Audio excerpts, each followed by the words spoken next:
Assalamualaikum warahmatullahi wabarakatuh. Saya Dr. Zaril 810. Pastikan kita sehat, orang normal, paham. Sahabat-sahabat cerita serta netizen Dr. Zaril, apa kabar hari ini? Insya Allah sehat dan bahagia juga berkah. Amin. Alhamdulillahirabbil alamin. Assalatu wassalamu ala asyrafil anbiya wal mursalin wa ala alihi wa sahbihi ajma'in. Asyhadu an la ilaha illallah wa asyhadu anna Muhammadar Rasulullah. Allahumma shalli ala Muhammad wa ala ali Muhammad. Qala Allah Ta'ala fi kitabihil karim. A'udzu billahi minasy syaithanir rajim. Bismillahirrahmanirrahim. Ya ayyuhalladzina amanu taqullaha haqqa tuqatih wa la tamutunna illa wa antum muslimun. Qala Rasulullah fi hadithihi min husni islamil mar'i tarkuhu ma la ya'nihi. Jamaah salat Jumat Masjid Al-Himah yang saya banggakan di hadapan Allah Subhanahu wa taala, bapak-bapak, para pemuda, para remaja dan anak-anak serta sahabat-sahabat tercinta, sudah seharusnya kita selalu meningkatkan takwa kita kepada Allah agar kita tergolong hamba-hambanya yang bertakwa.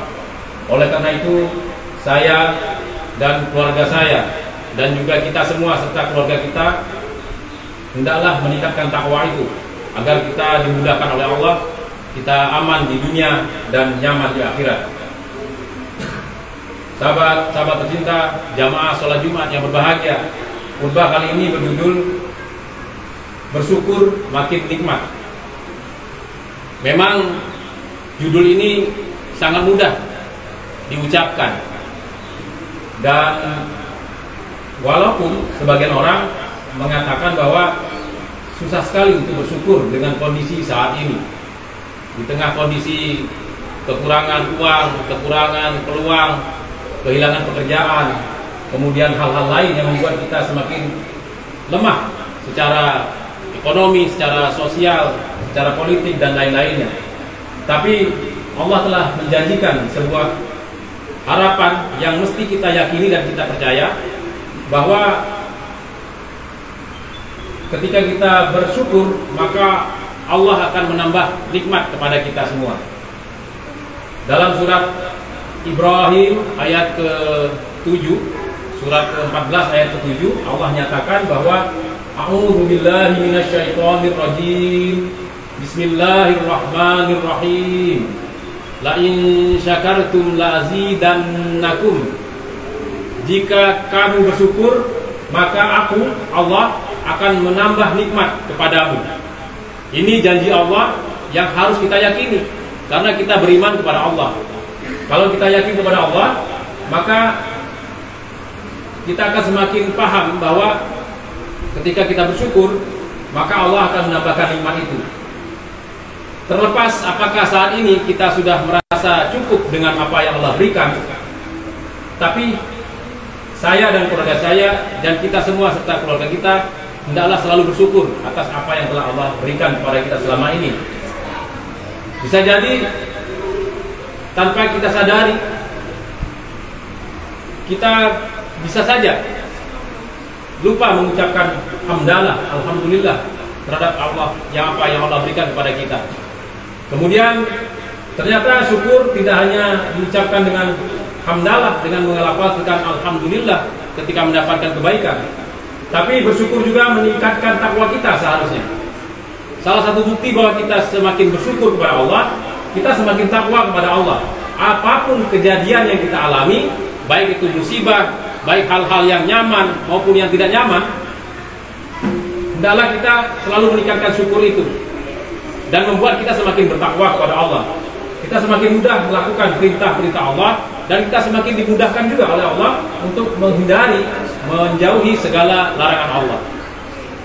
Kalau dalam kehidupan saya dan keluarga saya dan juga kehidupan kita sehari-hari masih saja kita terbiasa berbuat maksiat, sekecil apapun itu, walaupun hanya kita yang tahu maksiat itu, maka kita koreksi diri kita. Kita periksa lagi diri kita, apakah kita sudah bersyukur kepada Allah. kalau kita bisa menghindari maksiat, maka itu salah satu bukti bahwa kita semakin bertakwa kepada Allah. Dalam hal kegiatan-kegiatan apapun yang Allah perintahkan untuk kita lakukan, sholat berjamaah misalnya, berbuat kebaikan, amal soleh, bersedekah, menolong orang lain, dan hal-hal lain, memberikan saran yang terbaik untuk orang yang minta nasihat kepada kita, itu salah satu bentuk takwa kita kepada Allah. Nah, kalau kita mudah melakukan itu, maka itu salah satu tanda bahwa kita semakin bertakwa kepada Allah.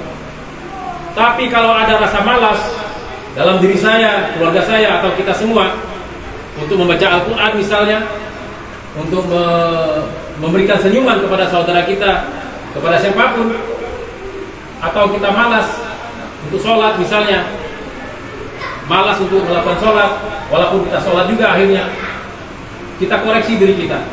Mengapa sampai kita melakukan hal yang seperti itu, yang seharusnya kita semakin bertakwa kepada Allah?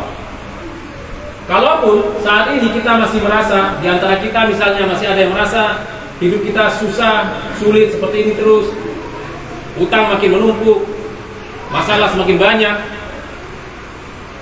kita perhatikan apa yang telah Allah berikan ke dalam diri kita sejak kita masih dalam kandungan ibu kita. Kita dalam kandungan, kita tidak tahu apa-apa, gelap gulita di dalam rahim sana, tapi kita diberikan makan oleh Allah melalui ibu kita, melalui tali pusat yang Allah titipkan di rahim ibu kita. Lalu kita lahir, kita bisa menangis, kita bisa mengeluarkan cairan tubuh kita dan lain-lainnya, yang kita tidak bisa melakukan apa-apa saat itu. Karena kita masih bayi, kita tidak tahu apa-apa.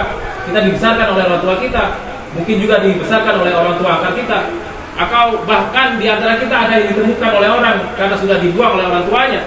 Itu adalah salah satu bentuk kasih sayang Allah kepada kita, sampai kita menjadi seperti ini. Dan sekarang pun kita masih bernapas, Allah berikan kesempatan kepada kita untuk beribadah kepada Allah. Allah berikan kita kesempatan untuk berbuat baik, bahkan yang terbaik untuk diri kita, untuk orang lain, untuk keluarga kita. Itu salah satu bentuk rasa kasih sayang Allah kepada kita. Nah, dari situlah kita mestinya bersyukur.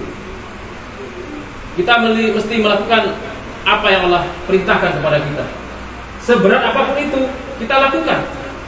Kita sama-sama tahu membaca Al-Quran akan membawa kebaikan ke dalam jiwa kita, pikiran kita, perasaan kita, bahkan ucapan kita akan semakin baik ketika kita membaca Al-Quran, walaupun kita tidak tahu artinya, karena yang dilafazkan oleh kita adalah lafaz-lafaz yang merupakan kalam ilahi, ucapan-ucapan Allah yang tertera, tertulis dalam Al-Quran, dan itu akan berpengaruh baik kepada kita.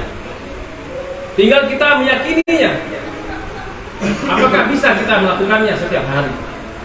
Kalaupun di antara kita misalnya belum bisa melakukan 1 juz per hari, maka kita bisa membacanya setengah halaman per hari, 1 ain per hari, bahkan 1 ayat per hari.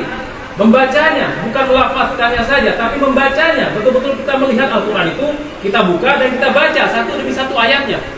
Baru satu ayat sudah berhenti, besok lanjut lagi 1 ayat. Yakinlah akan ada kebaikan-kebaikan yang Allah berikan kepada kita. Entah bagaimana Allah memberikan pertolongan itu kepada kita. Kalaupun sampai kita mati, masalah kita belum selesai juga, utang kita belum habis kita bayar, bisa jadi Allah mudahkan kepada ahli waris kita yang akan membayarnya. Bahkan di antara orang-orang yang memberikan hutang kepada kita bisa jadi memaafkan hutang itu. Banyak lagi cara-cara yang Allah lakukan kepada kita. Kita bisa melakukan buang air, itu adalah suatu anugerah yang luar biasa. Kita bisa bayangkan bagaimana orang-orang yang sakit sampai tidak bisa buang air berhari-hari, harus dioperasi. Orang yang dengan kanker, dengan penyakit-penyakit berat lainnya, yang mereka tidak sadarkan diri, masuk di ICU. Di ruang ICU mereka tanpa sadar, tanpa ada kesadaran pada diri mereka, karena mereka memang pingsan saat itu, karena tidak sadar, karena koma dan lain-lainnya. Ketika kita melihat mereka seperti itu, kita bersyukur bahwa kita masih diberikan hidup yang nyaman dengan bernapas, dengan bergerak, dan bisa melakukan ibadah kepada Allah. Oleh karena itu, jamaah yang saya banggakan di hadapan Allah Subhanahu wa taala, bapak-bapak, para pemuda, para remaja dan anak-anak serta sahabat-sahabat tercinta, kita bisa bayangkan bagaimana situasi di Turki beberapa hari yang lalu, termasuk di Suriah yang sebagian besar adalah umat Islam. Tiba-tiba terjadi gempa. Bisa jadi mereka lebih taat dari kita, bisa jadi mereka lebih takwa daripada kita.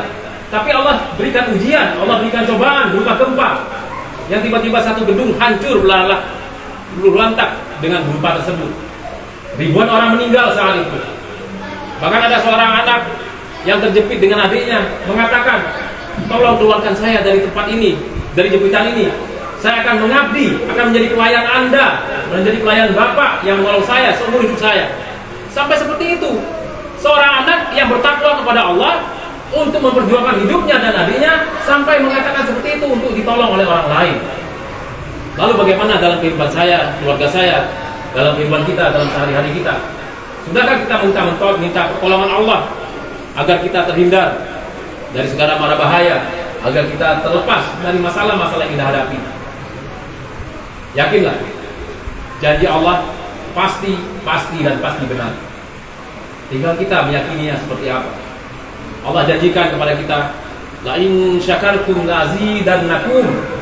Jika kamu bersyukur, maka aku, Allah, akan menambah nikmat kepadamu. Orang normal paham bahwa ketika kita bersyukur kepada Allah, maka kita akan mendapatkan nikmat yang lebih baik lagi. Orang normal paham bahwa kita bersyukur dengan cara melafazkan alhamdulillah dan kita melakukan kebaikan-kebaikan, amal soleh sebagai bukti takwa kita kepada Allah. Jamaah sholat Jumat, bapak-bapak, sahabat-sahabat tercinta, para pemuda, para remaja dan anak-anak yang saya banggakan di hadapan Allah Subhanahu wa taala.